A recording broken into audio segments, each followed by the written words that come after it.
sinzi niba ari rap cyangwa se R&B cyangwa Afrobeat. Okay. So let me stay. Utambwira ngo freestyle sisimba. Mu gitondo ukibyuka ubundi nicyo ukora? Gusa nk'ibisanzwe nakundaga isukari cyane, so nkajya nyiba namara kwiba nkabeshyera imbeba cyangwa ikindi, ariko ari njye wayibye ngo nyirye. So buri wese ikintu namubwira cyangwa umuntu ugira ishyari, ikintu gituma umuntu agira ishyari no kutanyurwa. Buri wese yanyurwe nuko ari nuko abayeho bizamufasha. Nta wundi swara uzabaho uretse wowe. Nta wundi swara uzabaho uretse njye. Kubera ko buri wese aba afite ubuhanga bwe yihariye runaka. So rero byangora kuba navuga ngo iki ni iki nshaka kuba nzi ko nyifite kandi wenda nawe agifite, so nago nabivuga ibintu byinshi kubera ko buri wese aba afite umwihariko we. Ni ikibazo guhitamo umwe, ariko Kate. Kubera iki Kate?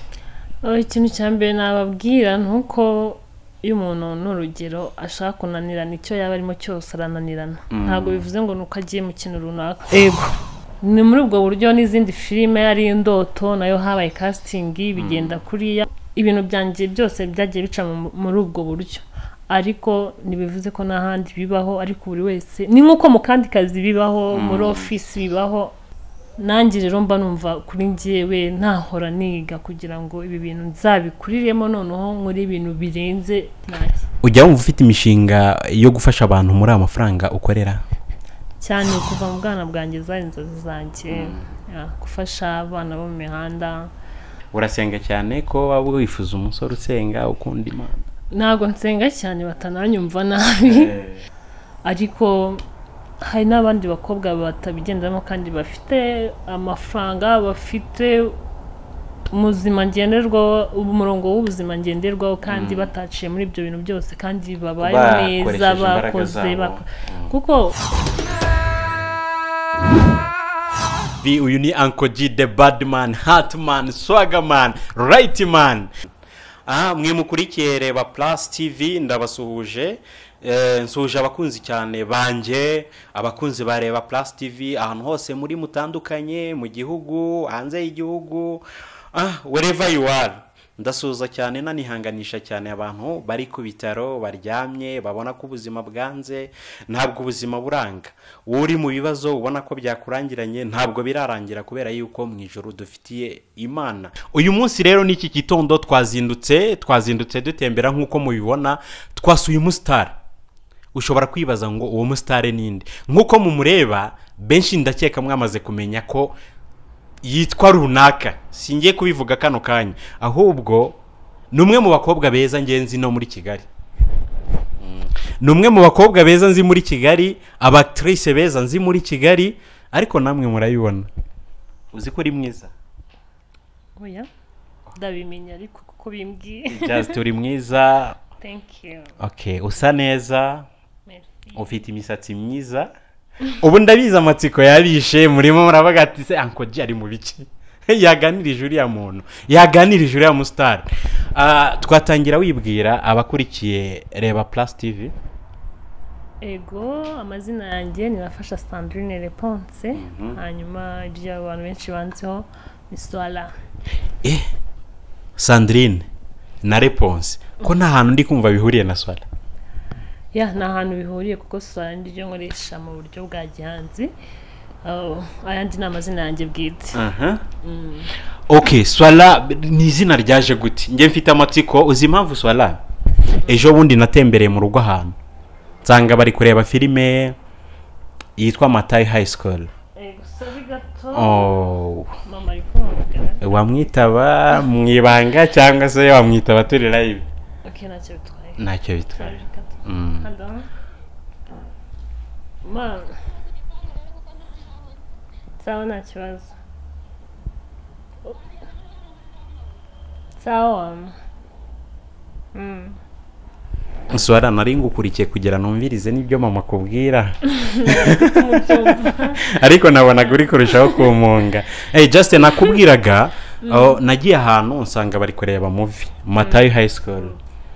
arongeye sorry gato nta kibazo koze ni umubyeyi wanjye aje konsura kandi ufite phone na kugira nago hazi ushaka kumurangira okay nta kibazo nta kibazo rwose twagendereye umusitari Swala amaze kubibwira murabibona yatwakiriye neza ni umukobwa mwiza atuye ahantu heza ndaza kubibwira kameramani agerageze nyine abereke ahantu umusitari wanyu mukunda cyane atuye turashaka kumenya ngo Swala ubundi abayeho gute ubundi abasitari nyarwanda kazi ariko niki kibagora mu mirimo yo mu rugo kuko abenshi harige mwicara mukavuga ati uriya musitari wenda ntazi no koza isahani ntazi koga iki ariko nibwo buzima dushaka ko Swala atusangiza atuganiriza okay mu gihe tukimutegereje rero ko yagaruka avuye gutanga phone kugira abayobora umubyeyi we turi n'abanyamugisha cyane kubona dusura umuntu ako kanya umubyeyi agahitaza kumureba Swala urakoze kugaruka murakoze cyane nizere ko bagiye kurangira mama ego ese Swarangiza akabazo k'amatsiko mama yaba ari mwiza cyane nkawe of course ni mwiza kundusha nk'umuntu wabyaye umukobwa mwiza nkawe sinzi nimba ariko ubwo wakomeje kumbwira wasanga ari byo oya ni ukuri sinzi ahubwo impamvu udashaka kubyakira mama ni mwiza cyane ninjye muhungu wa mbere waba ukubwiye yuko uri umukobwa mwiza ntabwo ari wa mbere ariko nyine abahungu akenshi bakunda kubeshya ni ukuvuga ko barakabya ariko cyangwa uyu muntu yagukunze akubwira ngo uri mwiza kandi igihe utari mwiza ahubwo ariko we yagukunze aba atarihana kubeshya ntabwo navuga ko ababeshya kuko umuntu wese ukunda ubona ari mwiza niyo mpamvu rero akenshi ukunze umuntu umubwira ngo ni mwiza okay Swala tugaruke narindi kukubwira nagiye ahantu nsanga bari kureba amatayi high school urayizi ego nkivuga amatayi high school hari ubuzima mise ngusubizamo ariko ikibazo cyari Swala benshi ati yarikuye kuri Swalagni iginde cyitwa Swalagni urakizi narakirebye kubera ko abantu bambwiraga n'ubundi ngo iryo Swala ngo narikuye muri iyo filime ariko njye nayirebye nyuma yuko babimbwira ntago nari nyizi muri make no kuvuga ko nyuma yuko abantu bakubwiye ko Swala ushobora kuba wararikuye kuri Swalagni wahise ugira amatsiko yo kureba iyo filime okay wiyise Swala utarareba Swalagni kuko ndatekereza ntago nzwenda igihe yasohokeye ariko twe natangiye kurikoresha hashize igihe kinini kuko natangiye 2018 so ntago nzwenda igihe iyo ngiyo yasohokeye gusa nekereza ko mvuze ngo niho naba narikuye nabambeshya Swala singuke mu ijambo iyo uri mu rugo ni izi style ba wiyambariye yego ni gutya mba nambaye iyi style yankomye man okay urakoze vraiment Swala mu gitondo ukibyuka ubundi nicyo ukora ndabyuka nyine nk'umukobwa wese nkakora amasuku namara gukora amasuku nari mbeshye ndabyuka mu gitondo kare nkabanza nkajya muri siporo nava muri siporo ngakora amasuku ashoboka namara gukora amasuku nkoga namara koga nkafata breakfast Swala abantu benshi bazi yuko abastare ubuzima bwabo ari bya bikorwa babonamo gusa ariko ndumva urabyuka ugakora siporo wamara gukora siporo ugakora amasuku ni nkaye masuku yo mu rugo uzi gukora hafi ya yose ndayazi yago na kimwe nazi ko myaka mfite ni myinshi ntago naba nazi gukora amasuku okay abakurikiye Reba Plus TV nona yifuje kumenya ngo Swala avukira he ubundi Swala kavukira yawe ni muri Kigali navuga ko ni muri Kigali ko siho narirewe yego ariko niho navuga ngo niho nyine navukiye ariko siho narirewe ubu ngubu twumvise ko mama agiye kuza kugusura yego ni nk'akaye kantu kumbuye kuri mama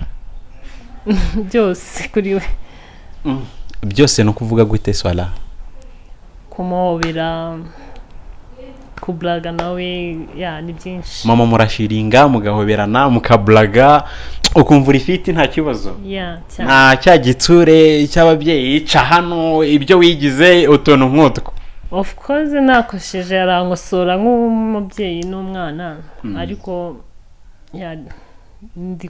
ari kuri njye nawe ndi kuri we kubera ko ibyinshi nyine turaganira nk'umubyeyi n'umwana so iyo nkosheje aramana kandi nkumva ko nyine byari bikwiye ego ni nk'ibisanzwe muri make so ari abanyarwanda badutumye mugende mutubarize uriya musitari kazi ubundi yatangiye iyi kariyeri ryari ni yagize igitekerezo gute muri famiye hari umuntu waba wararebeyeho muri famiye nekereza nawe kubera ko ntawe nzi nyine wabigiyemo ibi bintu n'ibintu byizanye gutyo gusa ariko njye narabikuranye niko navuga kuko nakuze nyine amatiyatire numva nakina filime ariko nkumva ntabwo nabikora kubera ko numvaga nyine bidashoboka kubera ko ntabwo nabaga i Kigali ku buryo navuga ngo ndabona uburyo bwo kuba najyamo gusa nyine numvaga mbonye amahirwe yo kuba nabikora maze kwiga rero nahise mfata umwanzuro navuga why not nabikora kuko nanone ndi muri Kigali nanjye kubikora gutyo Swala uri umwe mu ba actrice bazamutse vuba nge nkurikirana sinema nyarwanda cyane ndanazikunda cyane ariko igihe waziye uri umwe mu actrice bazamutse vuba bafite igikundiro filime wahereye urayibuka yego yitwa Matayo High School okay tugiye muri Matayo tugeze kuri scene ugiye kuduha ubwo buzima ukigera imbere ya kamera bwa mbere wumvise bimeze gute nagaruka bwa mbere nigeze kuri kamera ariko nyine nibwo nabana ngiye kwakitinga filime ibintu nk'ibyo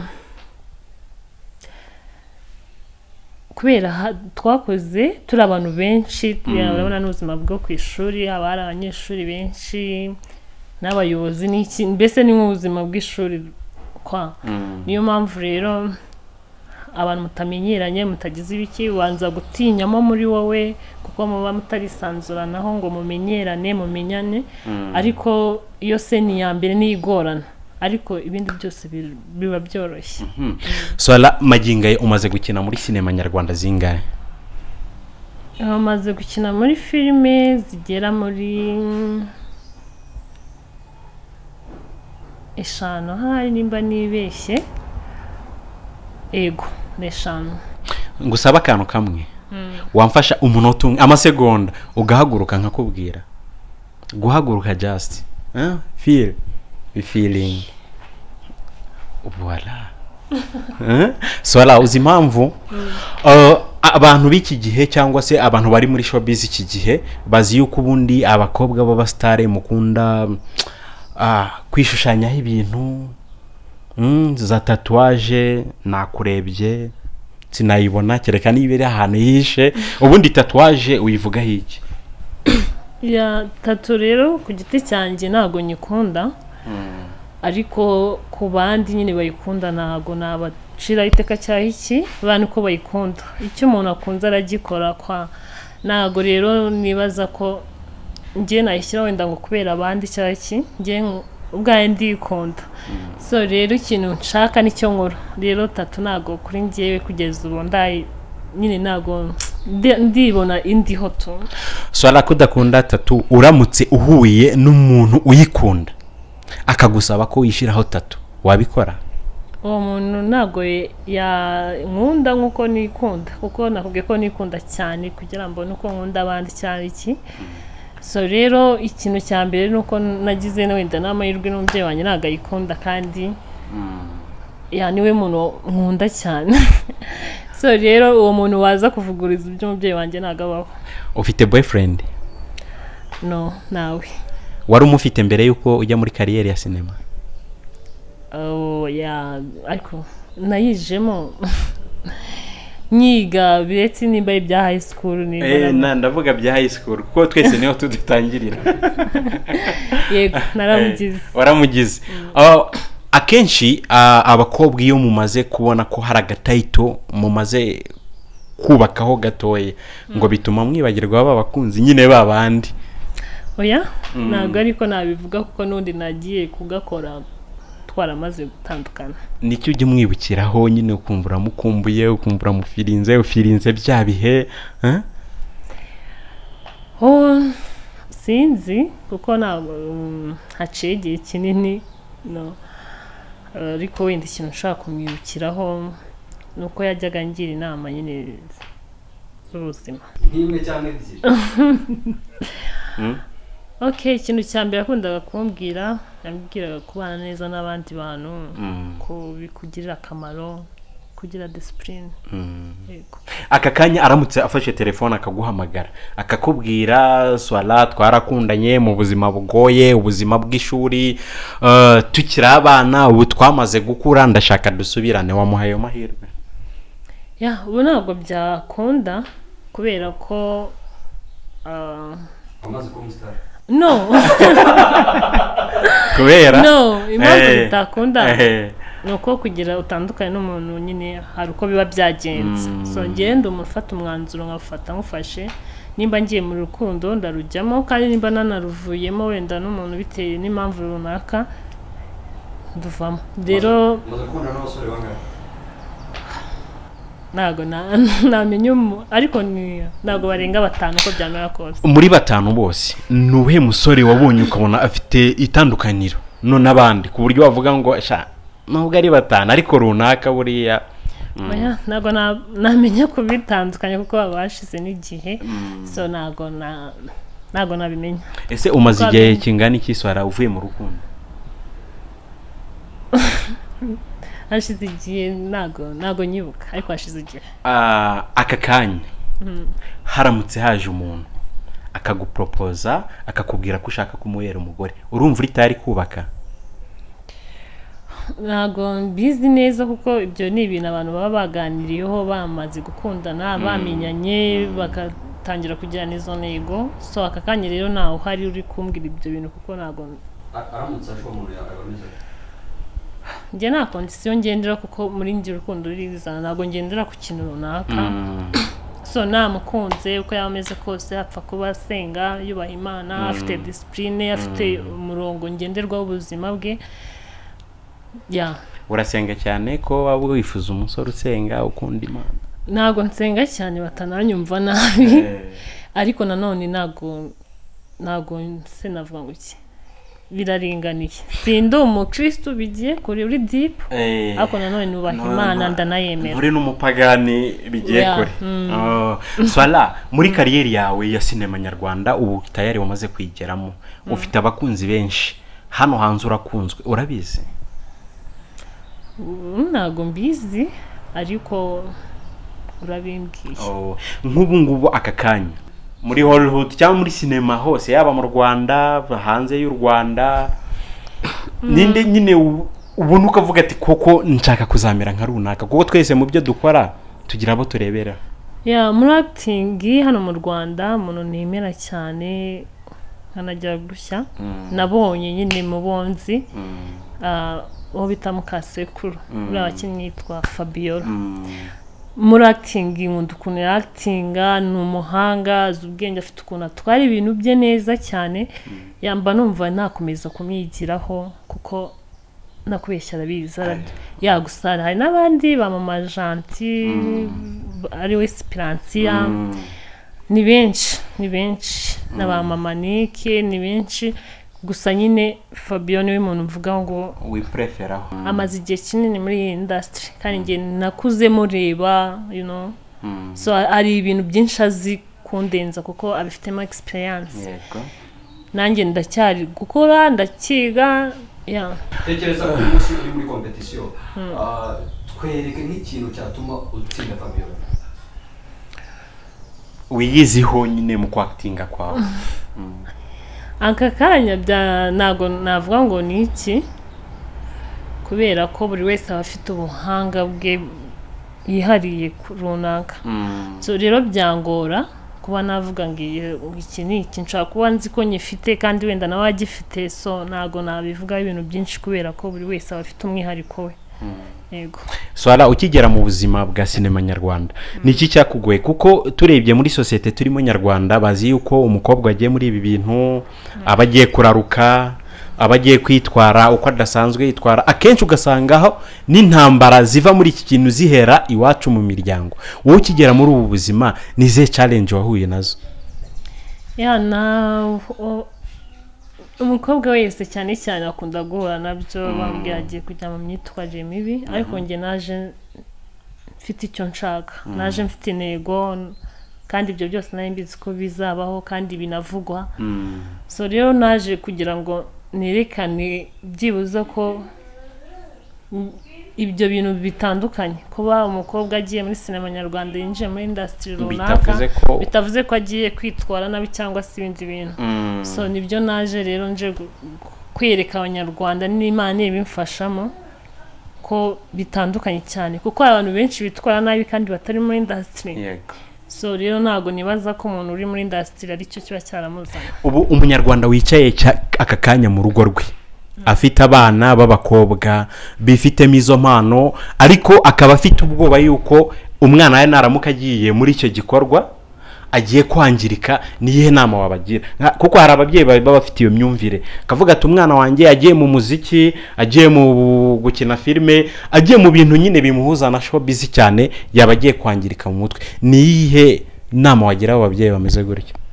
Ikintu cya mbere nababwira nuko iyo umuntu n'urugero ashaka kunanirana icyo yaba arimo cyose arananirana. Ntabwo bivuze ngo nuko agiye mu kintu runaka, ahubwo wowe nk'umubyeyi wawe uramushyigikira ukamubwira ati gutya nibi, hari ibi wahuriramo, ugomba kwitwara gutyo, ukamufasha ukamushyigikira kugira ngo wa mwana agere mu nzozi nze mu buryo bwiza. Ariko niba ibintu byo kumukanira nk'umubyeyi ukavuga ati ntabwo nshaka kujya mu buhanzi, umwana azabijyamo kwihishe. Sometimes akora ibintu bidakwiye gukorwa kugira ngo nabikwereke nk'umubyeyi atangire kuguhisha bimwe na bimwe, kandi buryo umubyeyi n'umwana bagomba kuganira buri kintu cyose bakacyumvikana.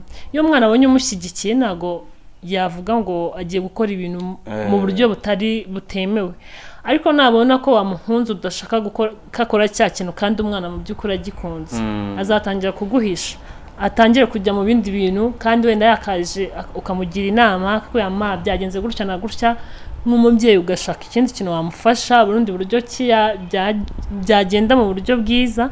Ariko n'umuhunga ati ntabwo nagushyigikira muri ibi, niwe usanga nyine bahuriramo n'ibyo bibazo.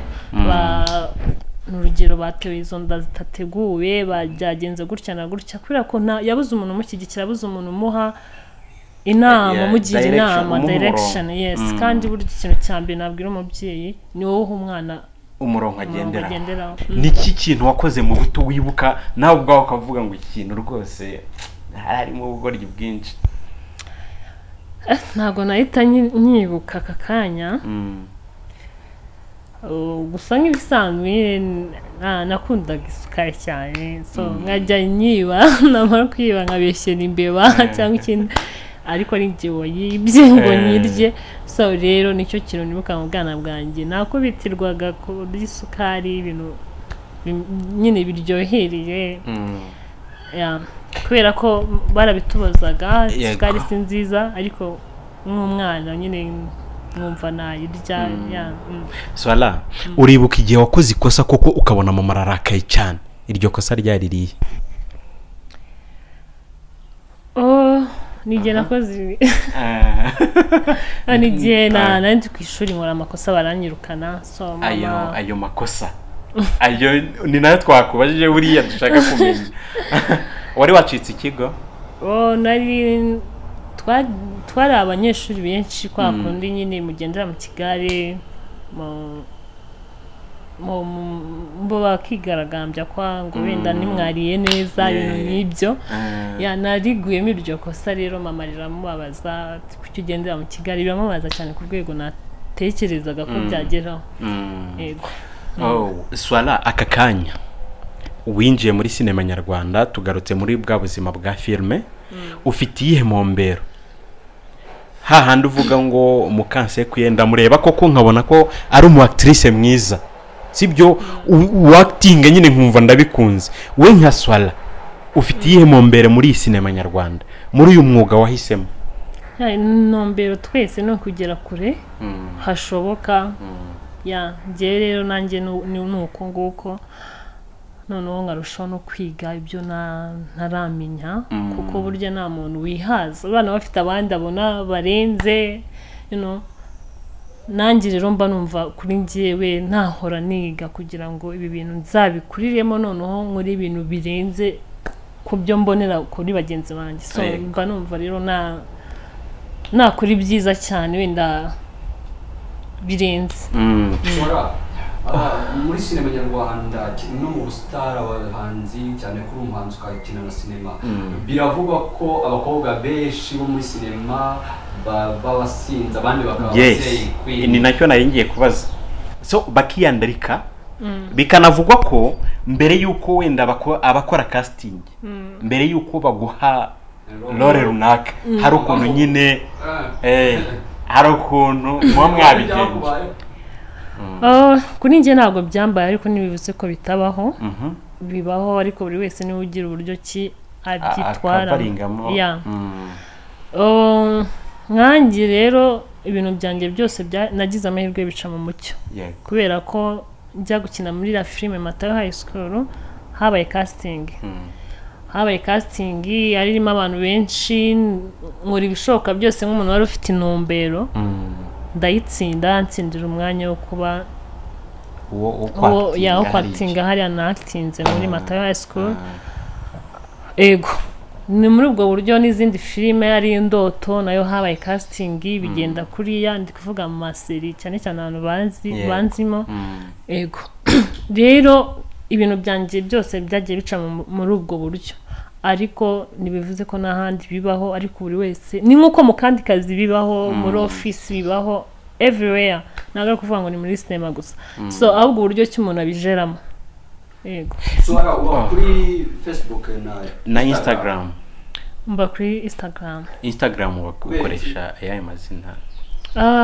nuko ari rwo rubuga mbona kuri njye nkunda kuko rumpa amahoro ntabwo ruriho akavuyo cyane so sinzi ukuntu narusobanura nirwo nkunda nyine Facebook ubona hari ukuntu ijagarayemo ntabwo navuga ngo mbona hari ukuntu ijagarayemo ahubwo kuri njye wenda ntabwo sinzi nimba ari ukudakunda kurukoresha cyane ukoresha ayo mazina nk'umuntu ashaka kuguforowinga aka kanya umuntu ufite telefone yakwandika kuri IG irihe zina yandikaho I am Swala Swala tugiye kukubaza ibibazo bibiri ni abantu batatu Shadibu Kate Bashabe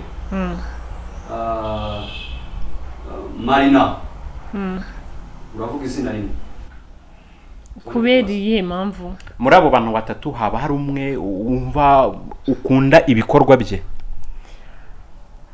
cyane bose ndabakunda kuko ni abahanga mu byo bakora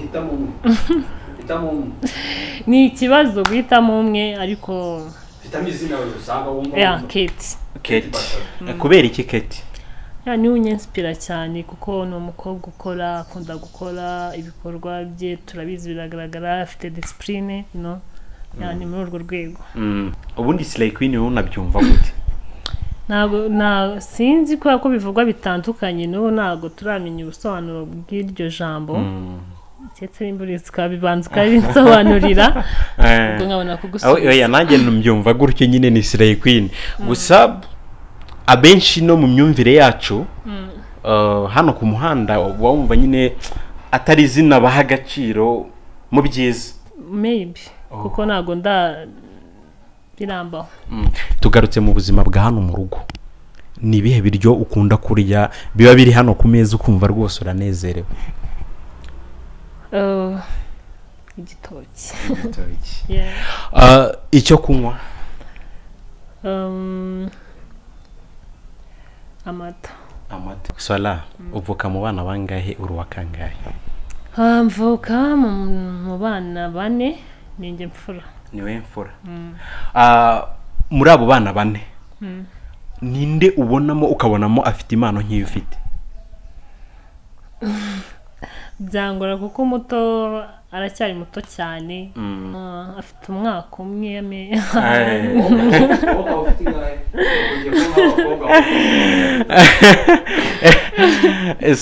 bakunda kuvuga ko abakobwa cyane cyane b'abasitari muhora mufeta bidi y'imyaka imwe uzi impamvu bavuga imwe ntimuyivuga nyine muhora mugira bidi ariko nyine imyaka ntibizwi njyewe ntabwo nahishe imyaka yanjye kubera ko niyanjye hano nayihungira so nta mpamvu yo kubeshya abantu nyarwanda cyangwa abandi bantu kuko imyaka nta kintu bitwara wenda ubwabo bandi simbizi cyangwa se wenda n'impamvu baba babikora nta nubwo nabitindaho cyane mfite 23 swala urebye nka sinema nyarwanda wenda nko mu myaka inishize n'ubu ngubu ubona hari aho yavuye hari aho yerekeza kuko dufatira urugero ku muziki nyarwanda buriya nka za 2010 2008 ahantu hose wacaga mu Rwanda wumvaga bacuranga umugande umutanzania umuziki wari utaratera imbere ariko gutya biri amahire ko uca ku muntu kumva nyine ari kumva runaka na runaka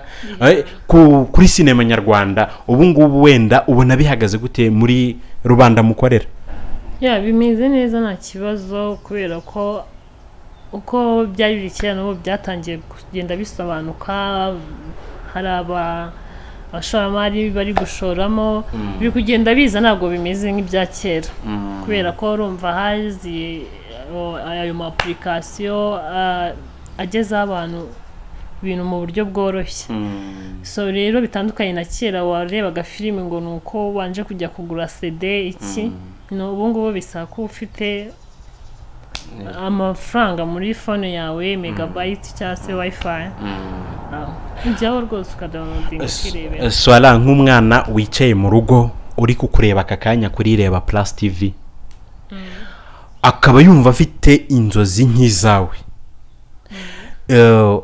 wamushishikariza kuza muri sinema nyarwanda ese sinema nyarwanda kuko yagutunga ukabaho of course yagutunga ko natwe nicyo kidutunze bitewe n'ukuntu witwara nyine byose biva muri sinema ibyinshi biva muri sinema betse ko nanone nyine umuntu isi tugezemo ntabwo bisaba ngo wicara ahantu ku kintu kimwe gusa hari ikintu kimwe nyine ubaha agaciro ako ntabwo uzarebe n'aba Beyonce n'abandi usanga bafite izindi nganda ku ruhande cyangwa ibindi bikorwa bibinjiriza abakobwa bari gukura amafaranga mu bagabo kuruta uko barakura mu kwihangira imirimo kandi abagabo bakuze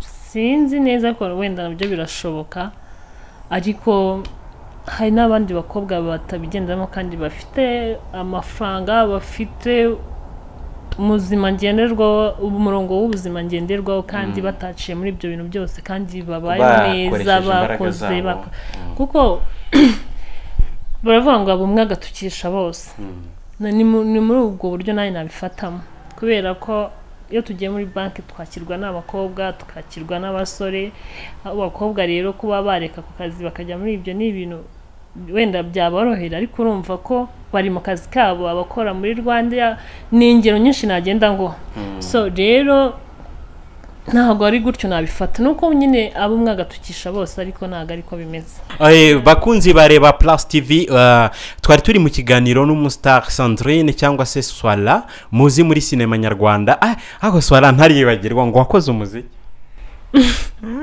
yego narawukoze ariko ubu ngubu nabaye mfashe pause ngiye n'ikijya nzagaruka ni nk'iyo ndirimbo yawe iri hanze wabwira abantu niyo bita bikuvunira iki iri kuri ya nyuma iri ku YouTube channel ushobora gufasha nk'abakunzi bakurikiye Reba Plus cyangwa se abakunzi ba Reba Plus TV people of mine nge ni gutyo nkunda kubita ushobora kubakubitiraho nyine freestyle sinzi niba ari rap cyangwa se R&B cyangwa afrobeat so let me stay utambwira ngo freestyle isisimbuka bishoboke kumaze igihe pe ntabwo nayibuka ubu aka kanya nako wibuka yego okay Swala niki wabwira wa muntu wa munyarwanda wicaye aka kanya wumva ko yihebye ikintu cya mbere namubwira mu gihe ugifite umwuka wo guhumeka ntabwo uba ugomba kwiba kuko you never know tomorrow hashobora kuba heza cyane so rero mu gihe ugihumeka hari ibintu byinshi byiza biri imbere yawe bigutegereje nimba uri kurira uyu munsi ejo uraseka niko ubuzima bumeze isi irikaraga so ntugacike intege ngo kuri mu guhangayika ngo kuko ufite ibibazo cyangwa se ubona isi yakurangiriyeho hari igihe kukurangira ariko ari ryo tangiriro ryawe njye nkunda kubona akenshi umuntu iyo yaciye mu bintu bikomeye akunda kuba umuntu ukomeye so nakubwira rero wicika intege kuko ufite ibibazo kuko utameze neza uyu munsi ariko ejo uzaba umeze neza ntitukihebe kuko mu ijuru hari Imana kandi tubayeho ku bwayo nizi ejo hacu heza nidupangira so ahubwo wowe icyo nakubwira senga wizere Imana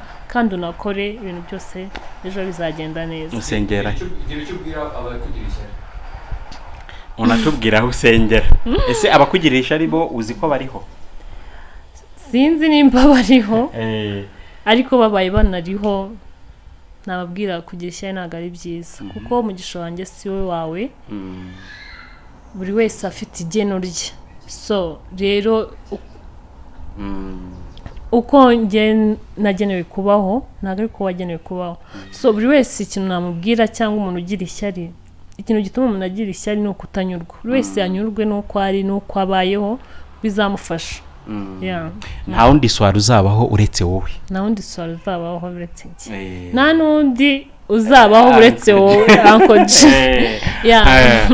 urakoze cyane swara ujya wumva ufite imishinga yo gufasha abantu muri amafaranga ukorera cyane kuva mu bwana bwanjye zari inzozi zanjye gufasha abana bo mu mihanda kugira gufasha abababaye abapfakazi nyine abantu batabayeho neza muri rusange so Imana imfashije kama umugisha kamera umugisha mu bikorwa byanjye nkabona amafaranga menshi mba numva ibyo bintu ari byo nashyira imbere natwe twifurije ko wazagera kuri izo nzozi kuko buri wese yageze ku nzozi ziwe ni ikintu gishimisha umuntu mu buzima kandi ndabyizeye mu izina rya Yesu mu izina ry'Imana ko ikizaba burya ku muntu niwe ugitegura ikintu ushyizemo imbaraga bamana iki n'iki kizambaho nyine nanjye nifuza amafaranga menshi kugira ngo ntabwo nifuza amafaranga menshi yo kwangiza so rero iyo Imana ibona ufite umugambi mwiza iragushyigikira ndabizi Imana ko izashyigikira swara nk'abakurikiye Reba Plus TV niki cyo bo wababwira mbanje kubashimira cyane kuko baneza amatwi kuri iki kiganiro twagiranye ni ikintu cya mbere ndabashimiye nabo no gukomeza kunshyigikira ndetse no gukomeza kudushyigikira twese hamwe muri rusange yabareba ibiganiro byawe byiza swara niki bakunze kuri Reba Plus TV Reba Plus TV nakunze uburyo mwitwara uburyo mwitwara byo byonyine nabibahereye amanota n'ukuntu mubaza muri abahanga muri abanyabwenge murakoze cyane ikintu nabwira abakurikiye Reba Plus TV uru rugendo rurakomeje ntabwo rugarukiye kwa swara gusa tugiye kuzajya tubagezaho amakuru y'abastare babaheho bate bameze bate bimeze bite kandi swara nasoza ngusaba yuko n'ubutaha igihe tuzagushakira wazongera ukaduha akanya murakoze cyane sinakibagirwa ko nari ndi kumwe na mugenzi wanjye nubwo benshi batakundaga kumubona imbere ya kamera wamubonye